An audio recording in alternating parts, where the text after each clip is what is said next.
أعوذ بالله من الشيطان الرجيم بسم الله الرحمن الرحيم الحمد لله رب العالمين الحمد لله الذي علا في توحده ودنا في تفرده وجل في سلطانه وعظم في أركانه وأحاط بكل شيء علما وهو في مكانه وقهر جميع الخلق بقدرته وبرهانه مجيدا لم يزل ومحمودا لا يزال بارئ المسلوقات ودائع المدعوات الصلاة والسلام على أول الأوائل في البدايات وآخر الأواخر في النهايات مطلع الكمالات ومجمع السعادات نجم الشرف والعظمة شمس فلك الرسالة والحكمة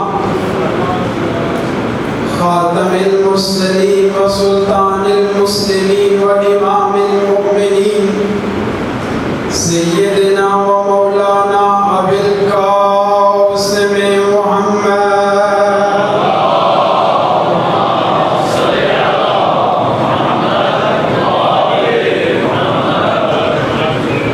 وعلى وصيه وخليفته ووارث علمه ومخزن أسراره ومطلع أنواره المنسوس بنص من كنت مولاه فهذا علي مولاه المخصوص بتشريف أنا مدينة العلم وعلي بابها أسد الله الغالب أمير المؤمنين علي بن أبي طالب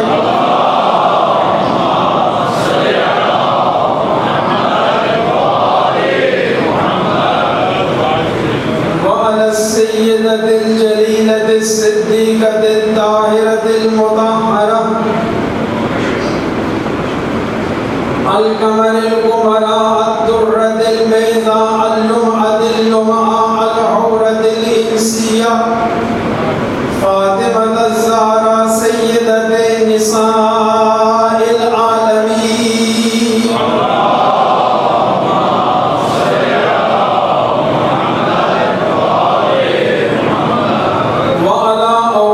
الطيبين الطاهرين المعصومين لا سيما الإمام المبين والكافي الحسين وغياث المستر المستقيم سيدنا ومولانا وهادينا بالحق وإمام المنتظر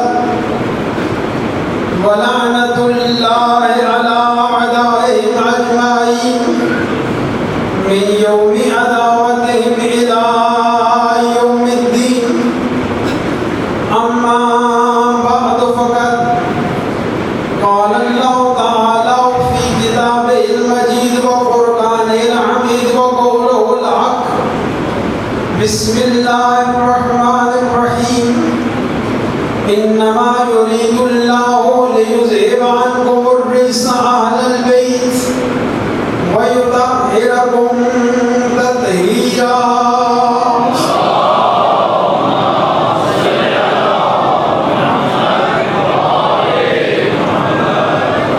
قرآن مجید سورہ احزاب آیت نمبر 33 میں ارشاد الہی ہے انما یرید اللہ لیذہب عنکم الرجس اہل البیت کہ اللہ کا بس یہی ارادہ ہے کہ اے اہل بیت تم سے رجس کو دور رکھو اور اس طرح پاک رکھوں جس طرح پاک رکھنے کا حق ہے. اس مقام پر آئے مجیدہ کے ترجمہ کرنے میں مفسرین میں، بلکہ آپ کے مترجمین میں تھوڑا سا اختلاف ہے۔ ہمارے بزرگان اس کا ترجمہ یہ کرتے ہیں، اللہ کا ارادہ یہ ہے کہ تم سے رجس کو دور رکھے اور تمہیں اس طرح پاک رکھے جس طرح پاک رکھنے کا حق ہے۔ بعض دیگر مفسرین اس کا ترجمہ یہ کرتے ہیں کہ اللہ کا ارادہ یہ ہے کہ تم سے اے عالم رجس کو دور کرے اور تمہیں اس طرح پاک کرے جس طرح پاک کرنے کا حق ہے۔ اختلاف ہے دونوں۔ میں قرآن کی روشنی میں عرض کرنا چاہوں گا کہ پہلا ترجمہ بالکل قرآن کے عین مطابق ہے اور دوسرا ترجمہ اس مقام پر درست نہیں۔ دیکھیے یہاں پر لفظ اذہاب ہے، اخراج نہیں۔ اذہب یذہب اذہابا، اخرج یخرج اخراجا۔ علم صرف میں دونوں ان چیپٹروں کو، دونوں بابوں کو باب افعال کہا جاتا ہے، لیکن ترجمے میں زمین و آسمان کا فرق ہے۔ اخراج وہاں استعمال ہوتا ہے کہ جہاں کچھ پہلے ہو اور اس کو خارج کیا جائے، اس کو نکالا جائے۔ مثلا ہم کہتے ہیں کہ یہاں پر کوئی چیز ہے، علم ہے کہ جس کو یہاں سے خارج کیا جا رہا ہے، باہر نکالا جا رہا ہے، جبکہ اذہاب کا قطعاً یہ مطلب نہیں ہے۔ اس کا مطلب ہے دور رکھنا۔ اب ہمارے مترجمین نے، بزرگان نے اس کا ترجمہ کیا لیذہبا، تم سے رجس کو دور رکھے۔ اب اگر رجس خدا نخواستہ پہلے ہوتی تو خالق اکبر یہاں لفظ لیذہبا استعمال نہ کرتا بلکہ لیخرج استعمال کرتا۔ اللہ آپ کو سلامت رکھے۔ یعنی اللہ فرماتا کہ جو رجس ہے اس کو نکالا جا رہا ہے، اس کو باہر کیا جا رہا ہے۔ یہاں پر خالق نے لفظ لیخرج استعمال نہیں کیا بلکہ لیذہبا استعمال کیا ہے۔ پھر دو اور حرف ہیں، ایک ہے من، ایک ہے ان۔ ان ہوتا ہے دور کرنے کے لیے، دور رکھنے کے معنی میں ہوتا ہے۔ مثلا میں مثال دوں، رمیت السہم عن القوس، میں نے تیر مارا قوس سے، یعنی قوس سے دور کیا میں نے، کمان سے دور کیا میں نے۔ اب یہاں پر لفظ من نہیں استعمال ہوا۔ من ہوتے جزئیت کے لیے کہ جو چیز پہلے موجود ہو، جز ہو، پھر اس کو دور کیا جائے۔ یہاں پر ہے ان تم سے، یعنی ان ویسے بھی دوری کے لیے استعمال ہوتا ہے۔ بس دو کلمے ہوئے جن کا معنی یہ ہوا کہ یہاں پر مقصود کیا ہے کہ تم سے دور رکھے۔ اچھا آئیے پھر قرآن کی خدمت میں جاتے ہیں۔ قرآن میں اللہ نے اپنے دو نبیوں سے تاکید کے ساتھ انہیں ایک حکم دیا، جناب ابراہیم اور جناب اسماعیل علی نبینا و علیہ الصلوۃ والسلام۔ حکم ہوتا ہے وَعَهِدْنَا إِلَىٰ إِبْرَاهِيمَ وَإِسْمَاعِيلَ أَن طَهِّرَ بَيْتِيَ لِلطَّائِفِينَ وَالْعَاكِفِينَ وَالرُّكَّعِ السُّجُودِ، کہ ہم نے ابراہیم اور اسماعیل سے عہد لیا، وعدہ لیا، کیا؟ أَن طَهِّرَ بَيْتِيَ، کہ میرے گھر کو پاک۔ ماشاءاللہ۔ اب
بیت سے ہے۔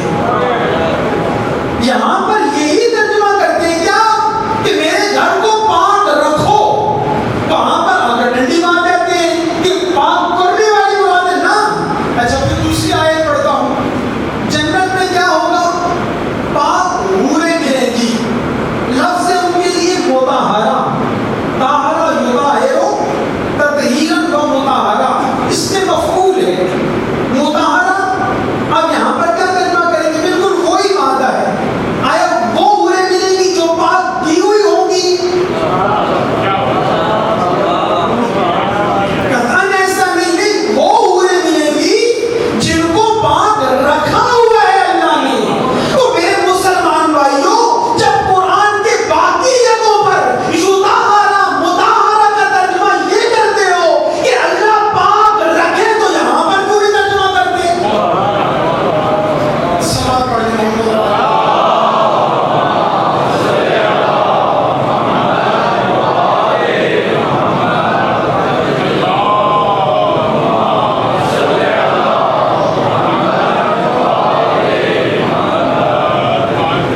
اچھا یہ بات ایک کلیئر ہوگی۔ آگے ایک دیکھیے، جب بھی قرآن مجید میں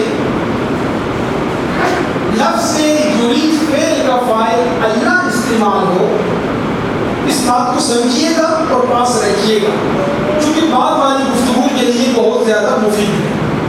پورے قرآن مجید میں جہاں پر بھی لفظ یرید، ارادہ یریدو، جب بھی لفظ یرید جو کہ فعل مضارع ہے، اس کا فاعل اگر اللہ استعمال ہو جیسے یرید اللہ ہوتا ہے، تو وہاں پر مراد ماضی، حال، مستقبل تینوں ارادے ہیں۔ ماضی، حال، مستقبل تینوں زمانے مراد ہوتے ہیں۔ پورے قرآن میں اٹھا کر دیکھ لیجیے، بعد میں بھی اگر تلاوت کرتے رہے آپ کے سامنے آ جائے لفظ یرید کے بعد لفظ اللہ اگر آ جائے تو وہ لفظ اللہ اس کا فاعل ہوگا۔ جب بھی یہ ہوگا تو اس سے مراد ماضی، حال، استقبال تینوں زمانے ہوگی۔ میں ایک دو مثالیں دے دیتا ہوں۔ اللہ نے سورہ انفال میں ارشاد فرمایا وَيُرِيدُ اللَّهُ أَن يُحِقَّ الْحَقَّ بِكَلِمَاتِهِ وَيَقْطَعَ دَابِرَ الْكَافِرِينَ۔ یہاں پر کہ وَيُرِيدُ اللَّهُ، اللہ کا ارادہ ہے۔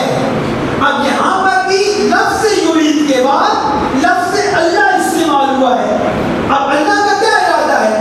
اللہ کا ارادہ یہ وَيُرِيدُ اللَّهُ أَن يُحِقَّ الْحَقَّ بِكَلِمَاتِهِ، کہ حق کو ثابت کرے، وَيَقْطَعَ دَابِرَ الْكَافِرِينَ، اور کافرین کو جڑ سے اکھیڑ دے۔ اب اللہ کا ماضی میں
لفظ الف لام ہے اس کے مختلف معانی ہیں. عربی بہت وسیع زبان ہے.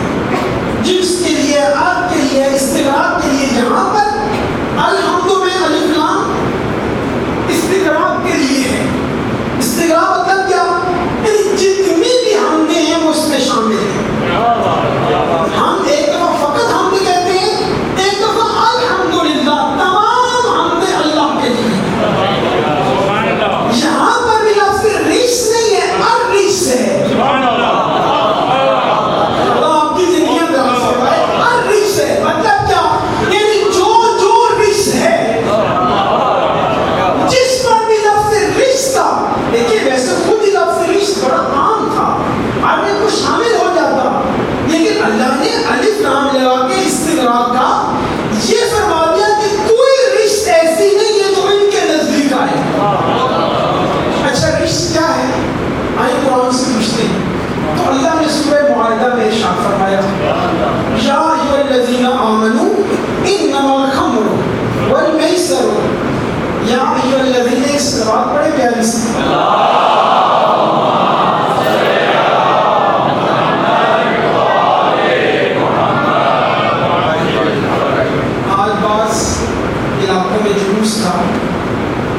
بعض میرے ماتمی بھائی جلوس میں شریک تھے جس کا مجھے علم ہے اور وہ انتہائی تھکے ہوئے. ان میں سے ایک پر میری نظر پڑ گئی، ان کی آنکھیں بند تھیں. خداوند کریم آپ سب کی عبادات کو قبول فرمائے. میں نے سلوات اس لیے پڑھائی ہے کہ وہ ہمارے قافلے سے پیچھے نہ رہ جائے. اور جو ہمارے سلوات ایک دفعہ اور پڑھ لیں.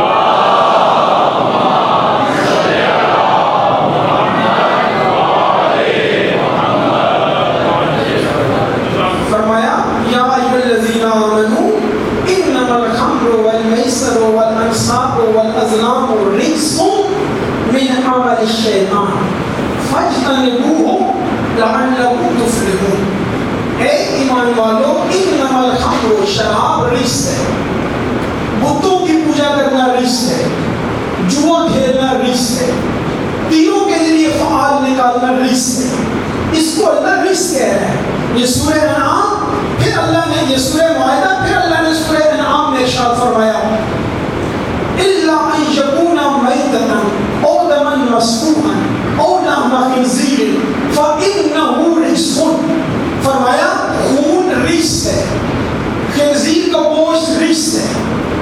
پھر اللہ نے دوبارہ سورہ انعام میں ارشاد فرمایا إلا الذين لا يؤمنون. رجس ان لوگوں کے لیے جو ایمان نہیں لے کر آئے، یعنی کفر کا معنی رجس ہے. یہ سورہ انعام تھی. سورہ معاہدہ انعام. پھر اللہ نے سورہ اعراف میں ارشاد فرمایا کہ جب جناب ہود علی نبینا وعلیہ وعلیہ السلام نے اپنی قوم کو بتوں کی پوجا سے منع کیا، وہ باز نہ آئے، تو انہوں نے فرمایا جناب ہود نے، اللہ نے ان کی زبان سے نقل کیا قال قد وقع علیکم من ربکم رجس وغضب. دیکھو تم نے میرا کہنا نہیں مانا، نبی کی بات نہیں مانی، تم پر رجس ہے، تم پر اللہ کا غضب ہے. پھر اللہ نے ارشاد فرمایا سورہ توبہ میں ارشاد فرمایا کہ وہ لوگ اما الذین فی قلوبہم رجس فزادتہم رجسا الی رجسہم فہم لا یؤمنون. وہ لوگ جن کے دل میں مرض ہے، کس چیز کا؟ کفر کا، شرک کا، نفاق کا، وسوسے شیطانی کا، یہ رجس ہے ان کے لیے. ان ساری چیزوں کو اللہ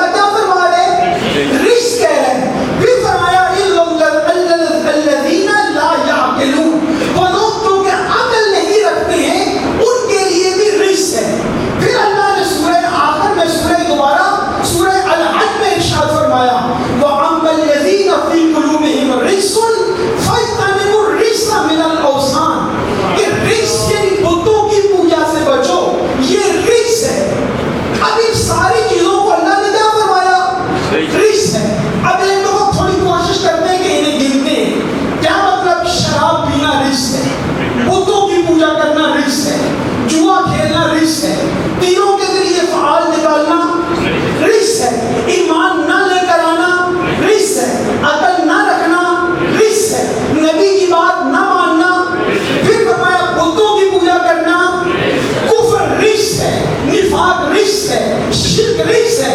اب دنیا ایک چوٹی کا زور لگاتی ہے کہ فلاں آل بیت میں، فلاں آل بیت میں، فلاں آل بیت میں. میں کہتا ہوں ہم جھگڑا ہی نہیں کرتے. توجہ فرمائیے گا، ہم جھگڑا ہی نہیں کرتے، ہم لڑائی ہی نہیں کرتے.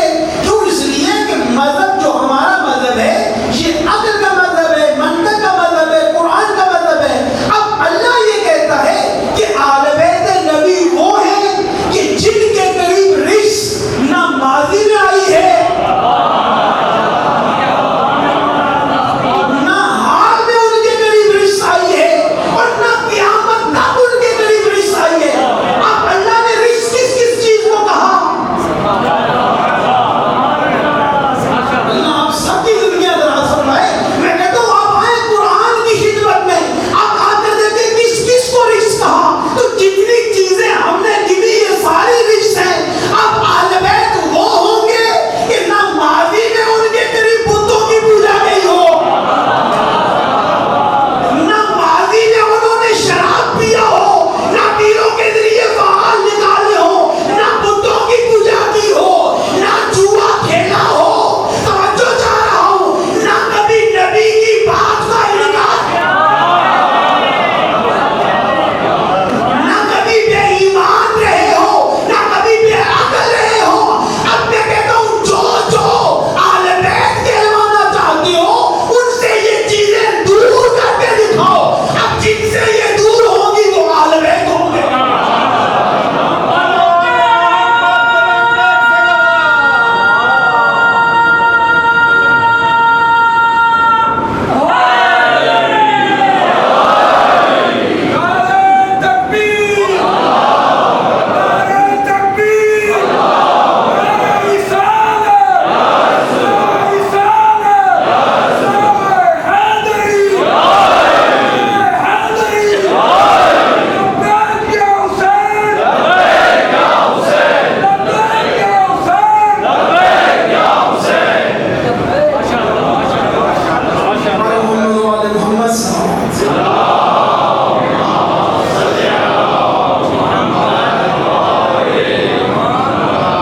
اتنا دقیق ہے قرآن مجید کہ ماضی حال استقبال کسی وقت میں بھی ان کے پاس نجاست نہ گئی ہو.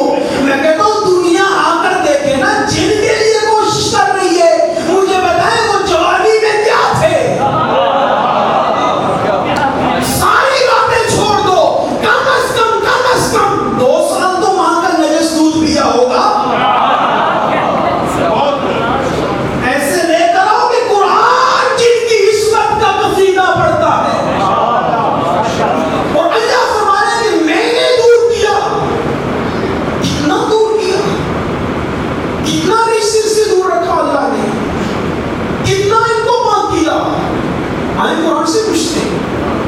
قرآن میں اللہ فرماتا ہے اقتربت الساعہ، قیامت قریب ہے. کب سے اللہ کہہ رہا ہے؟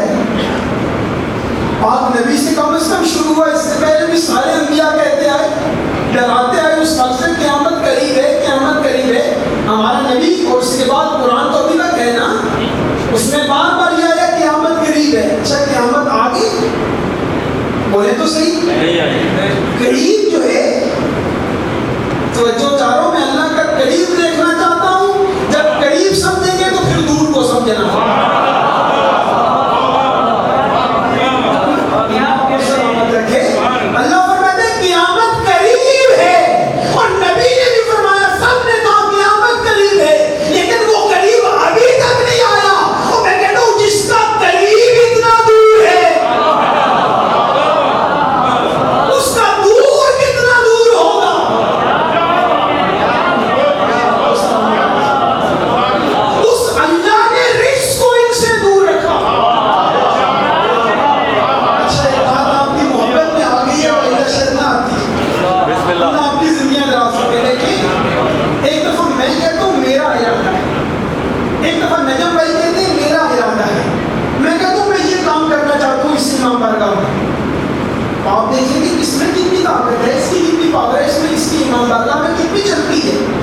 ایک دفعہ خود جو صدر صاحب ہیں وہ کہتے ہیں میرا یہ قرآن ہے. اب دیکھیں کہ ان کی طاقت کتنی ہے. اسی طرح آگے بڑھتے جائیں. ایک دفعہ وزیر اعلیٰ کو کام کہتے ہیں کہ میرا یہ ارادہ ہے کہ یہ کام کروں. ایک دفعہ وزیر اعظم کہتا ہے. آگے چلے گئے. ایک دفعہ عام نبی کہتے ہیں میرا یہ ارادہ ہے. ایک دفعہ خاتم النبیین فرماتے ہیں میرا یہ ارادہ ہے. اب اس آیت مجیدہ میں غور فرمائیے, کون کہہ رہا ہے میرا ارادہ ہے؟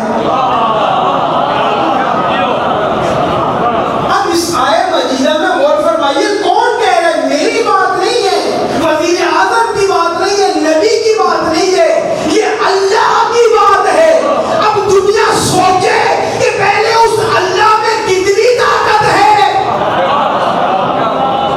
پھر دیکھو اس کے ارادے میں کتنی طاقت ہے. نبی تشریف فرمائے, ایک صحابی کھجوروں کا ٹوکرا بھر کے لایا. ادھر اہل بیت تشریف فرمائے, علی ہیں, حسن ہیں, حسین ہیں, ادھر اصحاب بیٹھے. ٹوکرا لایا, خدمت میں رکھا. عرض کرتا یا رسول اللہ یہ آپ کے لیے. فرمایا یہ بتا یہ صدقہ ہے یا ہدیہ ہے؟ فرمایا یہ صدقہ ہے. اٹھایا, کہا اصحاب کو آپ کھاؤ. اصحاب نے عرض کیا یا رسول اللہ حسنین بچے ہیں ان کو دیجیے. فرمایا لا نہیں, ان الصدقۃ علینا حرام, صدقہ ہم اہل بیت پہ حرام ہے. اس کے بعد پھر آیا, کہا یہ کیا؟ کہا یہ میرے باپ کا ہدیہ ہے. کہا یہ میرے اہل بیت تم کھاؤ. دنیا باتیں کرتی ہے کہ ان میں کوئی فرق نہیں ہے, یہ سارے ایک جیسے ہیں. میں کہتا ہوں خدا کے بندے سوچو تو صحیح نا, اگر ایک جیسے ہوتے تو اسی ٹوکرے سے کچھ یہ کھا لیتے کچھ یہ کھا لیتے. ایک ہی ٹوکرا ہے, ان کے لیے حلال ہے, ان کے لیے حرام ہے. میں کہتا ہوں کم از کم سمجھو تو صحیح نا, اہل بیت میں اور اصحاب میں اتنا کم از کم فرق ہے جتنا حلال میں اور حرام میں فرق ہے.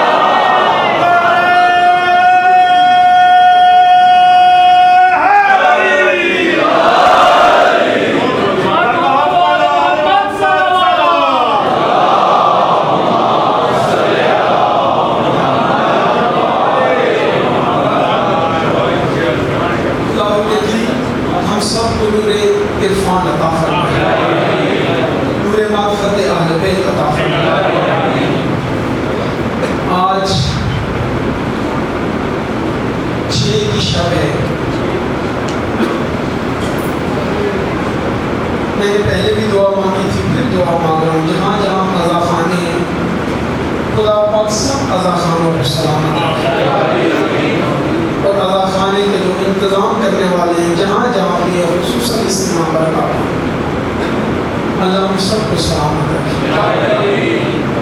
آپ آرام سے بیٹھے ہیں نا, گرمی کا موسم ہے, بانیان متولیان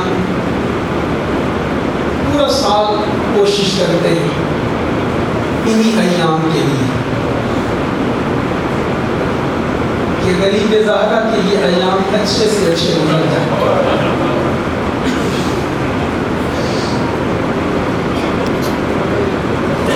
خدا پاک میری ماؤں بہنوں کو سلامت رکھے, بزرگوں کو سلامت رکھے, جن کے لیے نجم بھائی نے دعائیں مانگی ہیں, جو انتظام کرتے ہیں, جو نیازیں دیتے ہیں.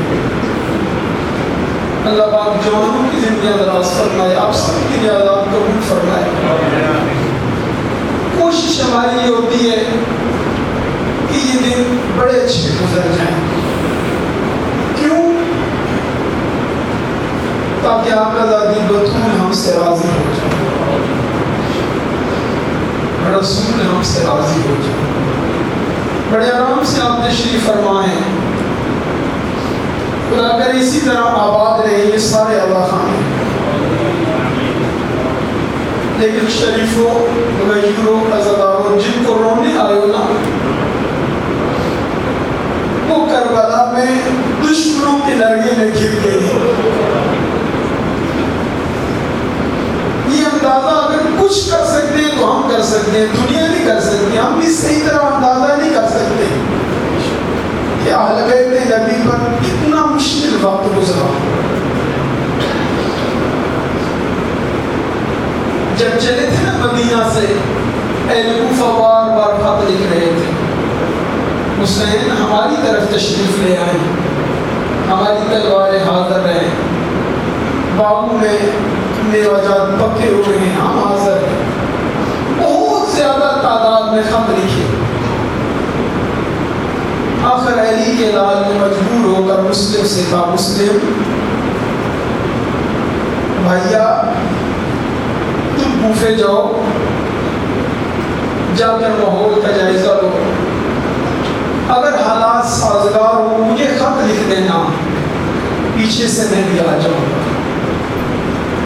مسلم کے لوگوں نے بہت اعلیٰ استقبال کیا, ہر طرف سے آ رہے ہیں حسین مولا کی بیعت کرنے کے لیے.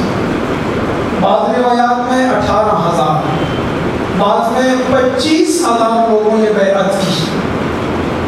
جب یزید ملعون کو پتہ چلا ہے نا کہ حسین کا سفیر مسلم کوفہ میں پہنچ چکا ہے, حالات تبدیل ہو رہے ہیں, اس کا گورنر قابو نہیں پا رہا, اس نے ابن زیاد جو اس وقت بصرہ کا حاکم تھا, اس ملعون نے ابن ملعون کو لکھا جتنی جلدی ہوتا ہے بصرہ چھوڑ کوفہ چلا جا.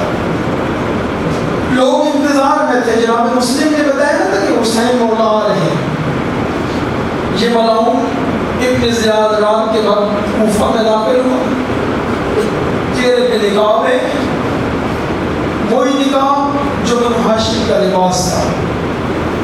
جو یہ داخل ہوا کوفہ میں, لوگ خوش ہو گئے, اب حسین تشریف لے آئے. یہ ملعون لوگوں کے ہجوم میں آیا, اس نے نقاب ہٹایا, اور اس وقت سے اس نے ڈرانا شروع کیا. خبیث آدمی تھا, ملعون آدمی تھا, جو بھی حسین کی بیعت کرے گا, مسلم کی بیعت کرے گا, اس کا سر قلم کر دیا جائے گا, گھر کو آگ لگا دی جائے گی, اموال سب لوٹ لیا جائے گا. اس نے اپنے ساتھیوں کو تیار کیا. پورے کوفے میں یہی سلسلہ ہوا. عزاداروں, اس کے بعد ایک وقت آیا کہ جب مسجد میں مسلم کے پیچھے ہزاروں کا مجمع تھا, لیکن وہی مسجد تھی. ایک وقت آیا کہ وہی مجمع چھٹنا شروع ہو گیا, کم ہونا شروع ہو گیا. مغرب کی نماز کے وقت فقط 30 افراد بچے. اجرکم اللہ. اس کے بعد مسلم چلے, دوسرے قبیلے میں گئے, محلے میں گئے. جب وہاں پہنچے کہ وہاں کو 30 افراد بھی نہیں گئے. عقیل کا بیٹا مسلم اکیلا تھا. اس کے بعد مسلم ہیں, کوفہ کی گلیاں ہیں, رات کی تاریکی ہے. مسلم کبھی اس گلی میں جاتے ہیں, کبھی اس گلی میں جاتے ہیں. رات کی تاریکی ہے. ایک گھر کے بعد ایک بوڑھی مستور بیٹھی ہوئی ہے, توبہ نامی. اس کے پاس پہنچے, کہا کنیز خدا پانی مل سکتا ہے؟ اس نے کہا کیوں نہیں. اندر گئی, پانی کا پیالہ لے کر آئی. جناب مسلم نے نوش فرمایا, پیالہ واپس دیا, پیالہ لے کے اندر گئی. واپس جب آئی دیکھا مسلم وہاں ہی بیٹھے. اتنے نوجوان, پورا شوق زمانہ ہے, جملہ غیور سمجھیں گے. اتنے پورا شوق زمانہ ہے. کس کے لیے کہا جا رہا ہے؟ حسین کے سفیر کے لیے کہا جا رہا ہے. کا جوان پورا شوق زمانہ ہے. کسی جوان کا کسی گھر کے سامنے بیٹھنا اچھا نہیں لگتا. مسلم کا سر جھکا ہوا ہے. اس نے دوبارہ اس جملے کا تکرار کیا. مسلم نے کہا کنیز خدا یہ تو بتا, جس کا کوئی بھی نہ ہو وہ کدھر جائے؟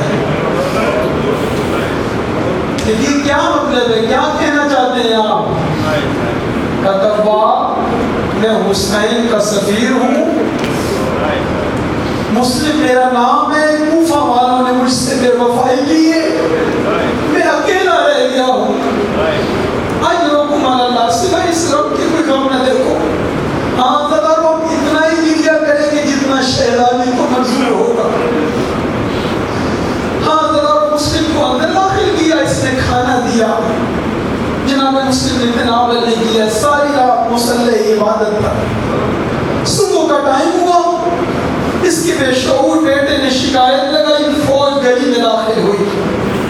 جملہ پہلا کہنا چاہتا ہوں مصائب کا، جو جناب مسلم کو آواز آئی ہے نا، فوراً اپنی تلوار کو اٹھایا، زرہ کو پہنا، سپر کو اٹھایا، توجہ کی کہاں جا رہے ہیں؟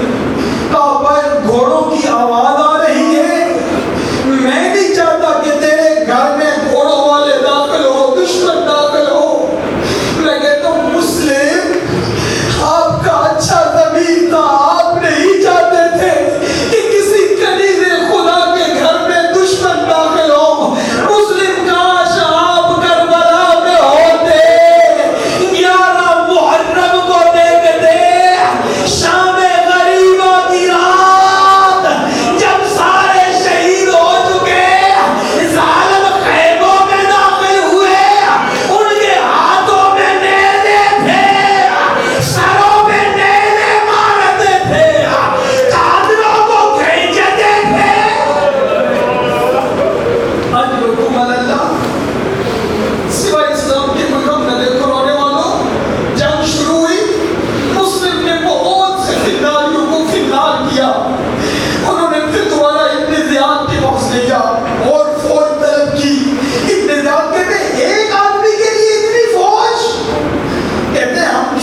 اولاد المعصومین علیہ السلام.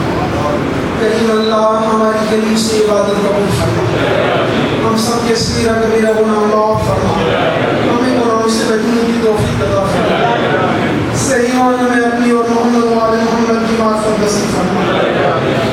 دشمنان اسلام کو بھی نابود فرما. عزاداروں کی ماتمیوں کے نوجوانوں کی حفاظت فرما. علماء حقہ کا سایہ ہمارے سر پہ گہر فرما. مراج الزام کی زندگی اندراز فرما. علماء سو کو بھی نابود فرما. جتنے بھی مومنین مریض ہیں خصوصاً جن مومنین نے کہا ہے ایک مومنہ بچی بیمار ہے اور جن عزاداروں کے بچے معذور ہیں یا اللہ سب کو صحت کاملہ عائدہ دینا کام عطا فرما. عقید کی والدہ کو صحت عطا فرما. تو رحمان رحیم کریم ہمارے نوجوانوں کو علمی اور عملی میدان میں کامیاب فرما. یا اللہ مقامات مقدسہ کی حفاظت فرما.